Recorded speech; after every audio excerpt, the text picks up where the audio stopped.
To change the preferred text-to-speech engine on Galaxy Watch from Samsung Galaxy S25 Ultra, go to the app screen, find wearable app, and then tap it, type watch setting, scroll down the screen,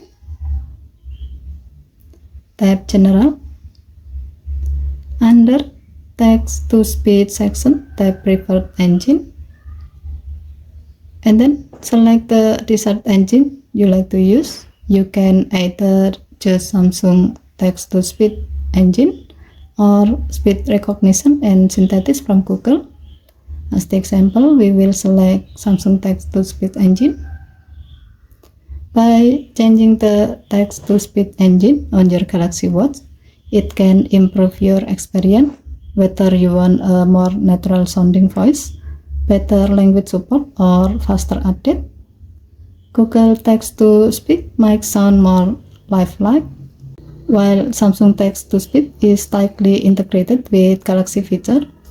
So, by choosing the engine that fits your need, you can make voice feedback and notification more pleasant and easier to understand.